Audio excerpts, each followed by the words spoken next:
Shri Venkateswara gold తాకట్టులో ఉన్న మీ బంగారాన్ని విడిపించి కొనబడును.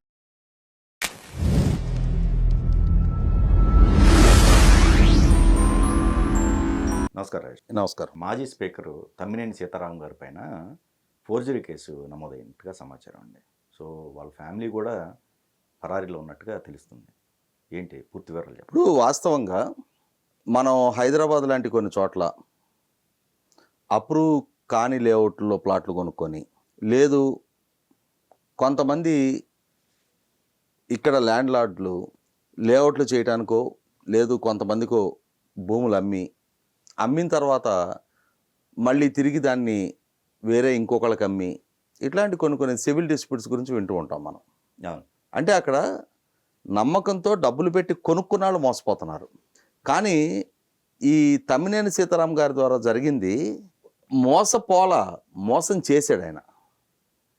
ఒక రకంగా తనది కాని ఆస్తి తప్పుడు వ్యక్తులతో, తప్పుడు ఐడెంటిటీలతో చనిపోని వ్యక్తిని చనిపోయారు అని చెప్పని తప్పుడు డెత్ సర్టిఫికేట్ ప్రొడ్యూస్ చేసి తన కొడుకు పేరు మీద రిజిస్ట్రేషన్ చేయించుకున్నాడు ఆయన.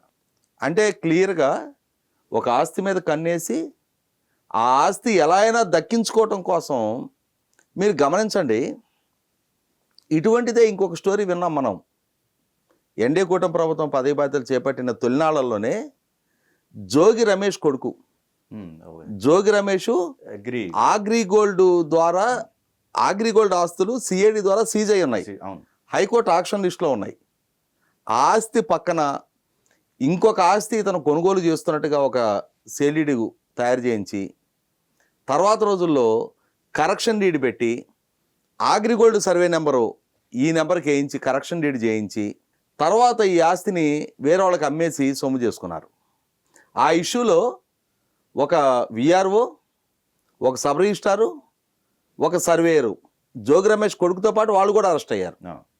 సేమ్ టు సేమ్ ఇవాళ ఇక్కడ కూడా ఇతనికి సహకరించిన అధికారులు, ఈ డీల్లో ఇన్వాల్వ్ అయిన వ్యక్తులు, తప్పుడు వ్యక్తిగా పోర్ట్రేట్ చేయబడిన మహిళ, అందరికందరూ అరెస్ట్ అయ్యారు. వీళ్ళు పరారీలో దొంగమోహన్ నలుపు అని చెప్పని దొంగతనం చేశారు. కాబట్టి ఇవాళ తమ్మినేని సీతారాము అండ్ ఫ్యామిలీ పరారీలో ఉన్నారు. నువ్వు ఇవాళ రాజ్యాంగబద్ధ హోదాలో స్పీకర్గా పనిచేసిన వ్యక్తి, గతంలో మంత్రిగా పనిచేసావు, పలు దఫాలు చట్టసభలకు ఎన్నికయ్యావు, సుదీర్ఘకాలం రాజకీయాల్లో కొనసాగుతూ ఉన్నావు. ఇంత చరిత్ర కలిగిన నీకు నీ ప్రాంతంలో నీది కాని ఆస్తి, అంటే తప్పుడు డాక్యుమెంటేషన్ తోటి నీ కొడుకు పేరిట రిజిస్ట్రేషన్ చేయించుకుంటే ఆ అసలు సిసలు ఆస్తిదారులు రేపటి రోజున దాన్ని డిస్ప్యూట్ చేయరనుకున్నావా? చేయలేరనుకున్నావా? లేదు, నీ అధికారము, ఈ హోదా, ఈ అంటే ఈ యంత్రాంగ బలం ఇవే శాశ్వతంగా కొనసాగుతాయి అని చెప్పని అనుకున్నావా? పరిస్థితులు, పరిణామాలు వికటించిన రోజున నీ పాపం పండింది అనుకున్నప్పుడు ఈ తప్పులన్నీ వెలుగులోకి వస్తాయి. ఎవరో రెక్కల కష్టంతో సంపాదించుకున్న ఆస్తి మీద నీ కన్ను పడింది. కన్ను పడితే డబ్బులు పెట్టి కొనుక్కోవాలి అమ్మితే. లేదు అని అంటే ఇంకొక ప్రాంతంలో కొనుక్కో, నీ దగ్గర స్తోమత ఉంటే. అట్లా కాకుండా నీకు అధికారం ఉంది, నువ్వు చెప్పింది అధికారులు వింటున్నారు కాబట్టి అని చెప్పని అధికార దుర్వినియోగానికి పాల్పడి ఇక్కడ వీళ్ళందరూ ఆ పదవుల్లో బాధ్యతలు స్వీకరించినాడు ఏమని ప్రమాణ స్వీకారం చేస్తారు? భయము, పక్షపాతము, రాగద్వేషాలకు అతీతంగా పరిపాలన చేస్తామని చెప్పని రాజ్యాంగం మీద ప్రమాణ స్వీకారం చేస్తారు. వాస్తవంగా a wrong person in right position అని చెప్పని గతంలోనే స్పీకర్ హోదాలో ఇతను వ్యవహరించిన తీరు, ఇతను వాడిన భాష, ఇతని బాడీ లాంగ్వేజ్ ఇవన్నీ చూసిన తర్వాత ఆ స్పీకర్ స్థానానికే కళంకితం ఇటువంటి వ్యక్తులు అని చెప్పని అప్పుడే అనుకున్నాం మనం. చాలా సందర్భాల్లో ఇప్పుడు అవి వైరల్ అవుతున్నాయి, తెలుసు. డెఫినెట్గా అవుతాయి. వీడియోలో ఆయన మాట్లాడిన భాష స్పీకర్ హోదాలో కూర్చొని, తర్వాత జనరల్గా స్పీకర్ అనగానే స్టేట్స్మెన్షిప్ ప్రదర్శించాలి, తామరాకు మీద నీటి బొట్టులాగా ఉండాలి, రాజకీయపరమైన అఫిలియేషన్స్కు దూరంగా ఉండాలి. కానీ ఇతను మాత్రం ఆ స్పీకర్ హోదాలో కూడా ఆ పదవికే కళంకితంగా తయారై ఎంత జుగుత్సాకరమైన భాష, వ్యవహార శైలి కనపరిచాడనేది ఆల్రెడీ ప్రజలకు కూడా ఒక స్పష్టత ఉంది. అటువంటి తమ్మినేని సీతారాం ఇవాళ కుటుంబంతో సహా పరారీలో ఉన్నావు నువ్వు. మీరు గమనించండి, నందిగం సురేష్ పరారీ, కృష్ణమోహన్ రెడ్డి ధనుంజయ రెడ్డి పరారీ, గోవిందప్ప బాలాజీ పరారీ, కాకాని గోవర్ధన్ రెడ్డి పరారీ, చెవిరెడ్డి భాస్కర్ రెడ్డి పరారీ. అంటే వైసీపీ నాయకులు ఎవరి మీదైతే కేసులు నమోదవుతాయో, వలభనేని వంశీ పరారీ, ఎవరి మీదైతే కేసులు నమోదవుతాయో వాళ్ళందరూ పరారవుతారు. మనం ఎవరి గురించి వింటాం ఈ పరారీ? చంద్రబాబు నాయుడు గారు అంటే ప్రతిపక్షంలో ఉన్న సందర్భంలో కూడా చాలామంది మీద కేసులు నమోదైనాయి. అచ్చెన్నాయుడు గారి దగ్గర నుంచి మొదలుపెట్టి జేసీ ప్రభాకర్ రెడ్డి గారి దాకా అందరికందరూ డైరెక్ట్గా కేసును ఎదుర్కొన్నారు. పోలీసులు అరెస్ట్ చేస్తే అరెస్ట్ అయ్యారు, జైలుకి వెళ్ళారు, కోర్టుల నుంచి బెయిల్ తెప్పించుకున్నారు. కానీ ఒక్కడు కూడా పరారు కాల. చంద్రబాబు నాయుడు గారు 3 రోజుల ముందే చెప్పారు నేను అరెస్ట్ కావచ్చు అని చెప్పని. అంటే నంద్యాలలో జరగబోతున్న అరెస్ట్ ఆయనకి 3 రోజుల ముందే తెలుసు. తెలిసిన ఆయన పరారు అవ్వలేదే. ఇక్కడ ఈ పరారీ ముఠ పైగా వీళ్ళకి మైకి దొరికినప్పుడల్లా వీళ్ళందరూ వీరులు సూర్యులు లేనట్టుగా రప్ప నరుకుతామని చెప్పని మాట్లాడతారు. 2029లో ఎన్నికల లెక్కింపులో మ్యాజిక్ ఫిగర్ దాటినాక రప్ప నరుకుతామంటారు. అంటే అధికారం వస్తేనే వీరులా మీరు? ఇవాళ అధికారం లేకపోతే వీరులు కాదా? అంటే అధికారాన్ని అడ్డు పెట్టుకొని వీరత్వాన్ని ప్రదర్శించుతారా? ఎలా అయితే తమ్మినేని సీతారాం వాళ్ళ అధికారాన్ని అడ్డు పెట్టుకొని అసలు ఫోర్జరీ డాక్యుమెంట్లతో ఆస్తులు కొట్టేయడం ఏంటి?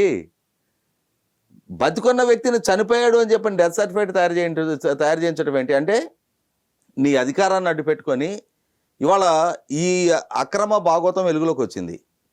ఇన్ని సంవత్సరాలుగా నువ్వు సంపాదించిన ఆస్తులు, నువ్వు అనుభవించిన హోదాలు, ఎప్పుడైనా ఒక సామెత చెప్తారు, పుటకతో వచ్చిన బుద్ధి పుటకలతో కానీ పోదు అని చెప్పని. ఇప్పుడు ఈ వయసులో నీకు ఇటువంటి ఫోర్జరీ బుద్ధి రాదు, స్వతహాగానే నీది ఆ బుద్ధి అయి ఉండాలి.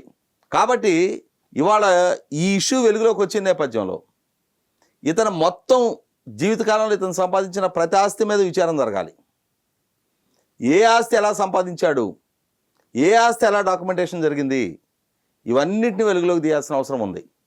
కాబట్టి తనకు దక్కిన ఈ అధికారమే శాశ్వతం అనే కండకావరం అహంకారంతో విర్రవీగిన తమ్మినేని సీతారాం ఇవాళ ఒక సగటు, ఒక పిక్ పాకెటర్ లాగా, ఒక చైన్ స్నాచర్ లాగా, ఒక ఇల్లు బద్దలు కొట్టి దోపిడీకి పాల్పడే వ్యక్తుల్లాగా వాళ్ళు ఎలా అయితే పోలీసులను చూసి పారిపోతారో అలాగే కుటుంబంతో సహా పారిపోయిన నేపథ్యం చూస్తున్నప్పుడు 100కి 100 పాళ్ళు రాజకీయంగా ఒక ఆత్మహత్యా సదృశ్యమైన కార్యక్రమం వెలుగులోకి తెచ్చుకున్నాడు.